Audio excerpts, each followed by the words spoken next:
నమస్తే. సైన్స్ రోజు రోజుకి అభివృద్ధి చెందుతోంది. ఊహించని ఆవిష్కరణలు తెరపైకి వస్తున్నాయి.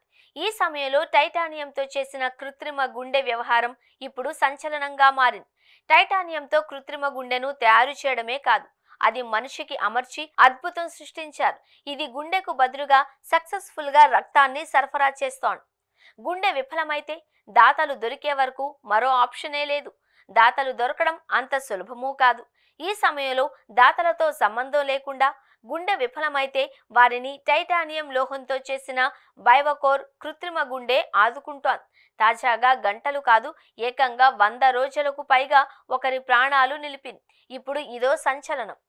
వివరాల్లోకి వెళితే, కొద్ది నెలల క్రితం ఆస్ట్రేలియాకు చెందిన 40 ఏళ్ల వ్యక్తికి ఈ టైటానియం గుండెను అమర్చారు.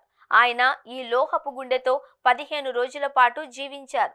కృత్రిమ గుండెతో ఆసుపత్రి వెలుపల నెల రోజులకు పైగా జీవించిన తొలి వ్యక్తిగాను చరిత్రకెక్కారు. ఇటీవల దాత దొరకడంతో అతనికి మనిషి గుండె అమర్చారు. వాస్తవానికి ఇప్పటి వరకు ఈ టైటానియం గుండెను 6గురికి ప్రయోగాత్మకంగా అమర్చగా, మిగిలిన 5గురు ఆసుపత్రిలో వైద్యుల పర్యవేక్షణలో ఉన్నారు. ఈ ఆస్ట్రేలియాకు చెందిన వ్యక్తి మాత్రం ఇంటికి వెళ్లిపోయి తన పని తాను చేసుకుంటూ తోట పని కూడా చేస్తున్నారు అంటున్నారు. వాస్తవానికి ఈ బైవకోర్ను పరిశోధకులు ఇతర రకాల మాదిరిగా కాకుండా విరిగిపోని విధంగా తీర్చిదిద్దారు. ఇది తేలికగా రక్తాన్ని పంప్ చేస్తుంది. ఇదే సమయంలో ఎక్కువ కాలము మన్నుతుంది. కాకపోతే దీనికి సంబంధించిన బ్యాటరీని కడుపు భాగంలో అమర్చగా అప్పుడప్పుడు దీన్ని మార్చాల్సి ఉంటుంది. కేవలం 650 గ్రాములే ఉండే ఈ పరికరం 12 ఏళ్లలోపు పిల్లల ఛాతీలో కూడా ఇమిడిపోతుంది. దీనిని స్మార్ట్ కంట్రోలర్ రోగుల పనులకు అనుగుణంగా రక్త సరఫరాను నియంత్రిస్తుంది. ప్రస్తుతానికి ఈ బైవకోర్ ప్రయోగ పరీక్షలో మంచి ఫలితాలు చూపిస్తుంది.